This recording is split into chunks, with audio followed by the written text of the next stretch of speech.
6일 지방선거로 은평구 의원 3분의 2가 물갈이 됐습니다. 더불어민주당과 국민의힘이 구의원 19석을 비슷하게 가져간 가운데 당선인 19명 중 12명이 새로운 얼굴입니다.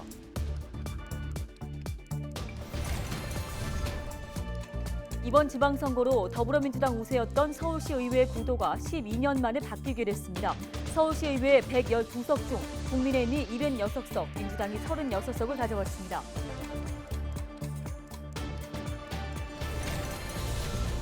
서울시가 모아주택 층수 제한을 최고 15층까지 완화하기로 했습니다.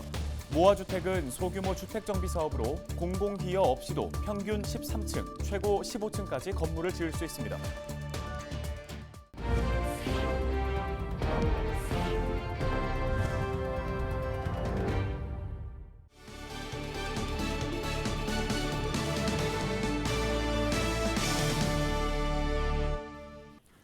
여러분 안녕하십니까? 헬로티비 뉴스입니다.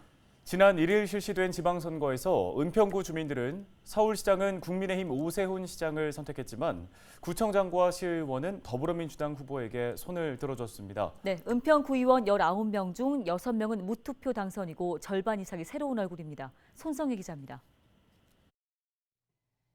지방선거 당선인들이 한자리에 모였습니다. 7일 오전 은평문화예술회관에서 열린 제8회 전국 동시 지방선거 당선증 교부식. 이번 선거를 통해 은평에서 선출된 서울시 의원은 4명, 구의원은 19명입니다. 서울시 의원의 경우 은평구 선거구 4곳 모두 더불어민주당이 싹쓸이했습니다.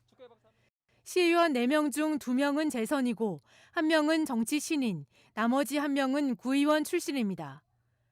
은평 구의원 선거는 더불어민주당과 국민의힘이 비슷하게 의석을 나눠 가졌습니다. 4년 전엔 국민의힘이 비례대표를 포함해 19석 중 4석을 가져가는 데 그쳤지만 이번엔 9석을 확보했습니다. 일단 재선 의원으로서 초선보다는 좀 더 전문성을 갖고 또 분야별로 또 역할을 할 수 있도록 최선을 다하겠습니다. 그리고 이제 2018년도에 비해서는 지금 의석수가 이제 민주당 10석 그리고 국민의힘 9석으로 어느 정도 균형은 좀 맞아졌습니다. 당선인 19명 중 12명이 새 얼굴입니다. 더불어민주당은 현 구의원 14명 중 3명이, 국민의힘은 현 구의원 4명 모두 재선에 성공했습니다. 새로 구의회에 입성하는 당선인 중 가장 젊은 의원은 올해 30살인 김승엽 오영열 당선인입니다. 젊은 의원으로서 보여줄 수 있는 것들이 또 있다고 생각을 하고 있습니다. 그래서 저는 젊은 의원이고 그다음에 또 현역에 계신 의원님들도 계시잖아요. 그래서 약간 이분들과 조화를 잘 이루어가지고 지역의 발전에 이바지하는 게 가장 우선시되는 과제라고 생각을 하고 있고요. 구의원 당선인 19명 중 6명은 무투표 당선입니다. 선거구 8곳 중 3곳은 2명을 뽑는 선거에 양당이 1명씩만 후보를 내 선거 없이 바로 당선이 확정됐기 때문입니다. 정의당과 녹색당 등 진보 4당에서는 3명의 후보를 냈지만 4년 전과 같이 이번에도 단 한 석도 확보하지 못했습니다. 6일 지방선거 당선인들의 임기는 다음 달 1일부터 2026년 6월 30일까지입니다. 헬로티비 뉴스 손성입니다. 이번 지방선거 결과 서울시 의회 구도는 어떻게 바뀌었을까요? 더불어민주당 우세였던 시의회 구도가 12년 만에 바뀌기로 했습니다. 서울시의회는 6일 지방선거 결과 시의회 112석 중 국민의힘이 76석, 더불어민주당이 36석을 차지했다고 밝혔습니다. 4년 전인 2018년 지방선거에선 민주당이 110석 가운데 102석을 차지했으며 국민의힘의 전신인 자유한국당은 6석을 가져간 바 있습니다. 이번 선거 결과 당선인 112명 중 남성은 80명, 여성은 32명이며 연령대는 50대가 39명, 60대 이상 33명, 40대 24명 등입니다. 최연소 당선인은 비례대표 박강산, 송파 1선거구의 김규남 당선인으로 28살입니다. 이번 선거로 당선된 서울시 의원들은 7월 중 첫 임시회를 열어 전반기 의장단을 등을 선출한 뒤에 본격적인 11대 서울시의회 의정 활동을 시작하게 됩니다.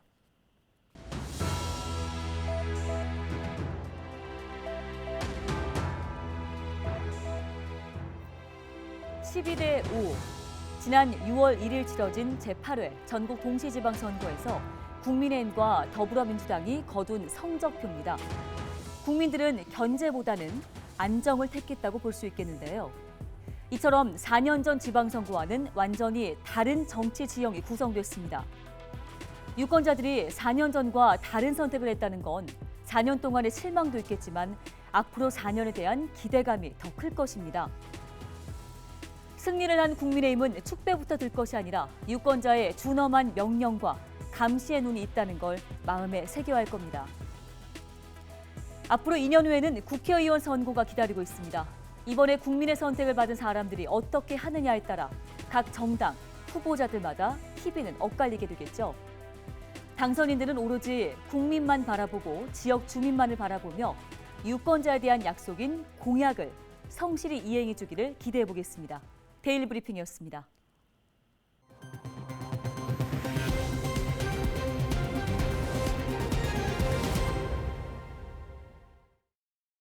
서울시가 소규모 주택정비 사업 방식인 모아주택의 층수 제한을 완화하기로 결정했습니다.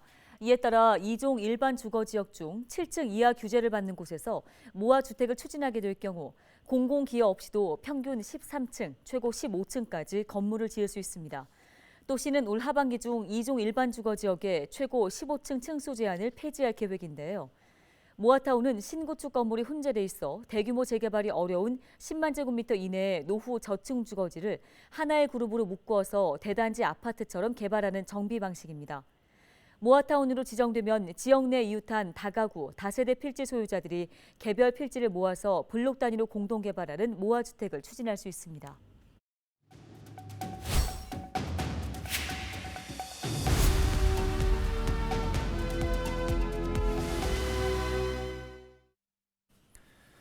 지난해 여름부터 한국은행이 기존 금리를 5차례 인상하면서 부동산 시장도 영향을 받고 있습니다. 매물은 쌓이는데 거래는 주춤하는 현상이 이어지고 있는 건데요. 네, 관련 내용을 부동산 돋보기에서 알아보겠습니다. 한국부동산학회 하정민 사무국장 전화 연결해 보겠습니다. 자, 먼저 앞서 전해드린 것처럼 서울의 아파트 매물이 지난해보다 15,000건 넘게 늘었는데 거래 건수는 지금 5분의 1 수준에도 못 미치고 있습니다. 영향을 어떻게 분석할 수 있을까요? 네, 이제 작년 겨울부터 현재까지 지금 거래량이 굉장히 많이 주춤하고 있는 상태입니다.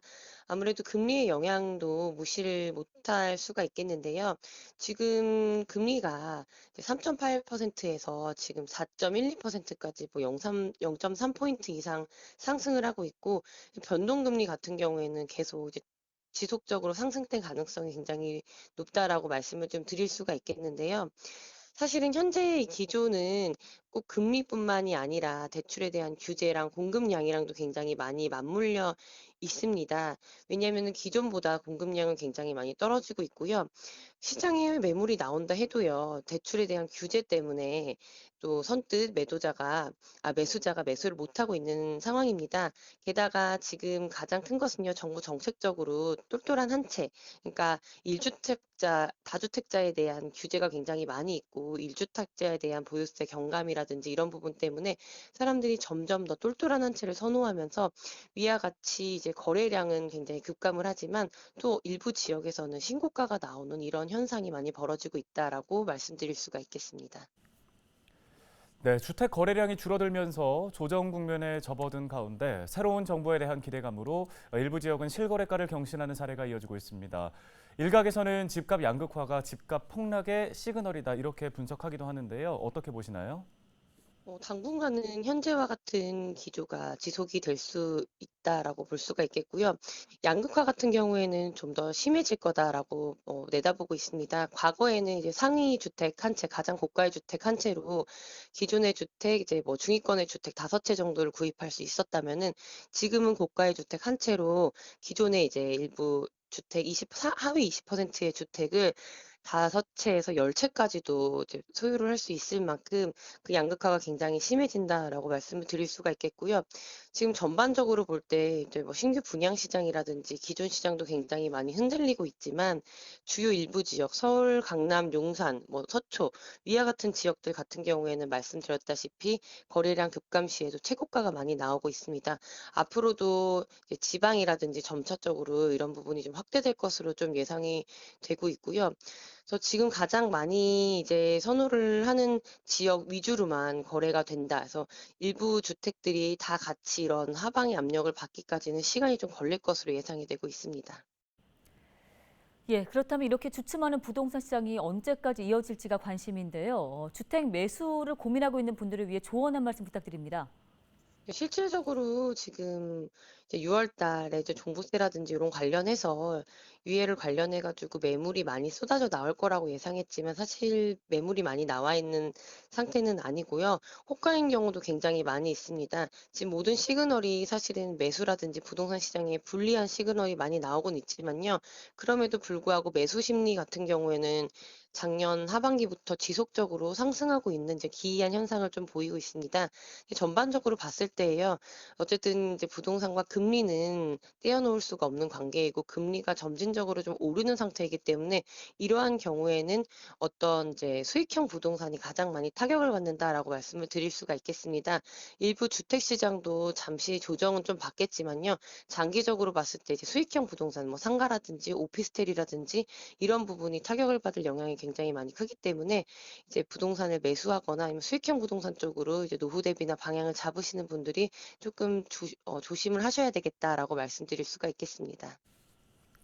네, 오늘 말씀은 여기까지 듣겠습니다. 한국부동산학회 하정민 사무국장이었습니다. 다음 소식입니다. 서울시가 전기차 무선 충전 기술 확대에 나섭니다. 시는 올해 충전 장치 등 인프라 구축을 마치고 내년부터 남산 순환버스와 청계천 자율주행버스를 대상으로 무선 충전 기술 시범 사업을 운영할 계획인데요. 현재 국내 무선 충전 기술은 전기 대형 버스 기준으로 6분 정도 충전하면 21km 이상 운행할 수 있는 수준입니다. 오늘 저희가 준비한 소식은 여기까지입니다. 네, 시청해주신 여러분 고맙습니다.